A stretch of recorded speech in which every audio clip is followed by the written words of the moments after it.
새벽 5시 안개 낀 아파트 뒷산. 낙엽이 잔뜩 쌓인 가파른 내리막길.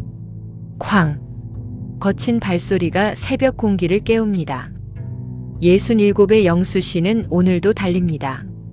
남들에게 뒤처지지 않으려고, 자식들에게 짐이 되지 않으려고 이를 악물고 계단을 내려갑니다.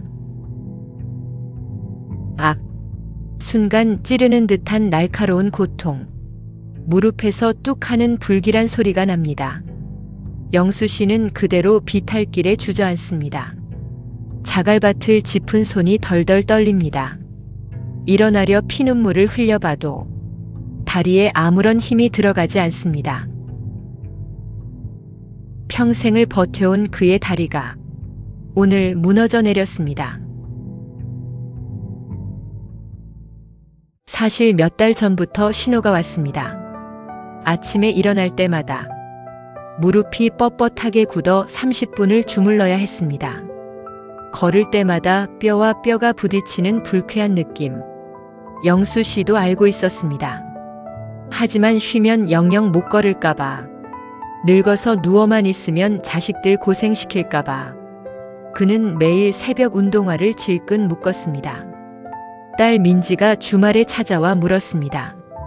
아빠 걸음걸이가 왜 그래? 어디 아파? 영수 씨는 손사래를 치며 억지 웃음을 지었습니다. 나이 먹으면 다 이래, 운동해서 풀어야지. 그리곤 보란듯이 더 높이 산을 올랐습니다.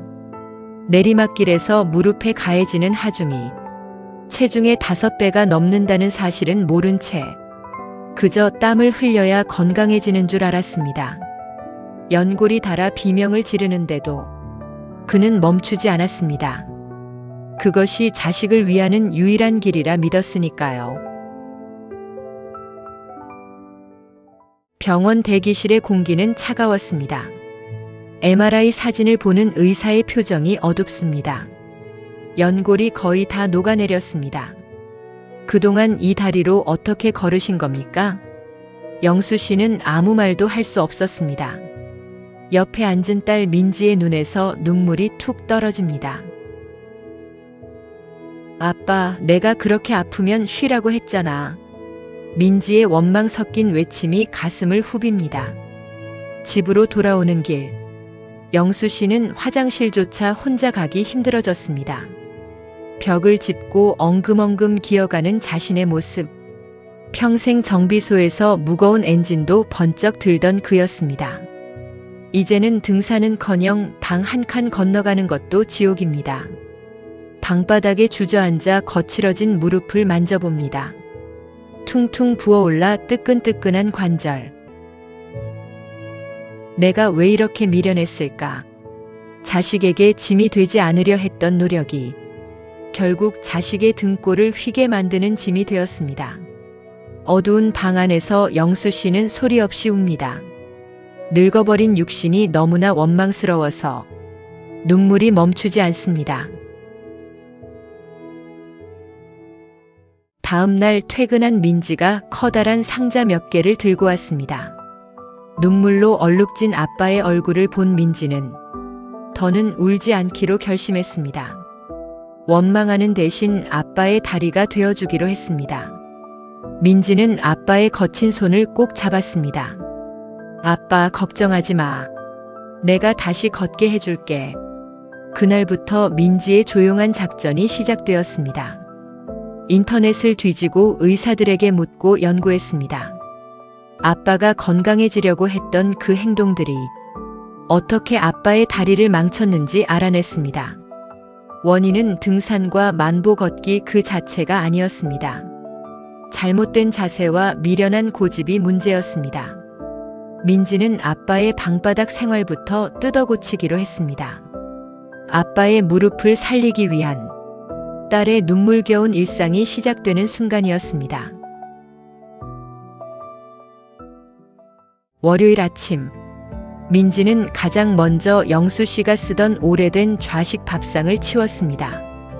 그 자리에 높낮이 조절이 되는 튼튼한 식탁과 의자를 놓았습니다. 방바닥에 앉았다 일어날 때 무릎에 체중의 9배가 넘는 압력이 가해진다는 것을 알았기 때문입니다. 영수 씨가 버릇처럼 바닥에 앉으려 하자 민지는 얼른 아빠를 부축해 의자에 앉혔습니다. 아빠, 이제 방바닥 금지야. 무조건 의자에만 앉아. 영수 씨는 어색했지만 딸의 단호한 눈빛에 고개를 끄덕였습니다. 침대 생활도 시작되었습니다. 바닥에서 일어날 때 짚던 벽 대신 침대 매트리스에 걸터 앉아 다리를 부드럽게 내리게 했습니다. 수요일 새벽, 영수 씨가 다시 운동화를 신으려 하자 민지가 가로막았습니다. 민지의 손에는 등산 스틱 2개가 들려 있었습니다. 그리고 아빠의 바지 위에 짱짱한 무릎 보호대를 직접 채워주었습니다. 산가 가더라도 이거 없이는 절대 안 돼. 민지는 영수 씨를 데리고 가파른 산 대신 평평한 학교 운동장으로 갔습니다. 걸을 때마다 뒤꿈치가 먼저 닿도록 딸은 아빠 앞에서 시범을 보였습니다. 아빠, 발바닥 전체로 쿵쿵 걷지 말고 뒤꿈치부터 부드럽게 굴리면서 걸어봐. 영수 씨는 딸의 걸음걸이를 그대로 따라했습니다. 놀랍게도 항상 찌릿하던 무릎 통증이 훨씬 덜했습니다. 금요일 저녁, 민지는 거실 한가운데에 의자를 놓았습니다. 그리고 영수 씨를 앉힌 뒤 다리를 앞으로 쭉 뻗게 했습니다. 아빠, 이 상태로 발끝을 몸쪽으로 당겨봐. 그리고 허벅지에 힘주고 딱 10초만 버텨. 영수 씨는 허벅지가 부르르 떨리는 것을 느꼈습니다. 연골이 없으면 주변 근육을 키워야 다리가 지탱된다는 딸의 설명이 이어졌습니다. 민지는 매일 밤 아빠의 곁에서 구령을 붙였습니다. 하나, 둘, 셋. 영수 씨의 이마에 땀방울이 맺힙니다. 과거의 거칠고 무식한 땀방울이 아닌 살아나기 위한 정성스러운 땀방울이었습니다. 식탁 위에는 매일 아침 두부와 달걀이 올라왔습니다. 근육을 만들어야 한다며 민지가 직접 찌고 삶은 것들이었습니다. 영수 씨는 딸이 차려준 음식을 꼭꼭 씹어 삼켰습니다. 가슴 밑바닥에서부터 뜨거운 무언가가 울컥 치밀어 올랐습니다. 한 달이 지나고 2달이 지났습니다.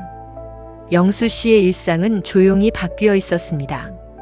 이제는 의자에서 일어날 때 끙끙 앓는 소리를 내지 않습니다. 퉁퉁 부어있던 무릎의 열감도 씻은 듯이 사라졌습니다. 허벅지를 만져보니 예전 정비소 일을 할 때처럼 단단한 근육이 만져집니다. 다시 찾은 병원. MRI 사진을 보던 의사가 환하게 웃습니다. 관절 주위 근육이 연골 역할을 완벽하게 대신하고 있네요. 관리를 정말 잘하셨습니다. 영수 씨는 옆에 있는 딸의 손을 꽉 쥐었습니다. 집으로 돌아오는 길, 영수 씨는 오랜만에 딸과 함께 동네 공원을 걸었습니다. 스틱을 짚고 보호대를 차고 뒤꿈치부터 천천히. 그의 걸음걸이는 더 이상 위태롭지 않았습니다. 당당하고 안정적이었습니다. 늘 앞서 걷기만 했던 아빠가 이제는 딸의 걸음에 보조를 맞추어 걷습니다. 노을빛이 두 사람의 그림자를 길게 늘려트립니다. 민지야, 고맙다. 아빠가 다시 걸을 수 있게 해줘서. 영수 씨의 눈가에 맺힌 눈물은 더 이상 절망의 눈물이 아니었습니다. 자식의 사랑이 만들어낸 기적에 대한 감사의 눈물이었습니다. 우리 주변의 수많은 부모님들은 오늘도 달립니다. 늙어가는 것이 두려워서, 자식들에게 폐를 끼치기 싫어서, 아픈 무릎을 참아가며 가파른 산을 오르고 계십니다. 하지만 부모님의 그 미련한 노력들이 때로는 다리를 더 망가뜨리는 독이 되기도 합니다. 지금 부모님의 방을 한번 들여다보세요. 혹시 아직도 딱딱한 방바닥에 앉아 계시진 않나요? 보호대도 없이 맨몸으로 쿵쿵 걷고 계시진 않나요? 건강을 위한 노력이 고통이 되지 않도록 이제는 우리가 부모님의 다리를 지켜주어야 합니다. 평생 우리를 업고 달리느라 다 닳아버린 그 무릎을 따뜻하게 안아줄 시간입니다. 아버지, 어머니, 이제는 천천히 걸으셔도 괜찮습니다. 오늘 밤 부모님께 전화 한 통 걸어보시는 건 어떨까요? 여러분의 따뜻한 관심이 부모님을 다시 걷게 하는 가장 큰 힘입니다.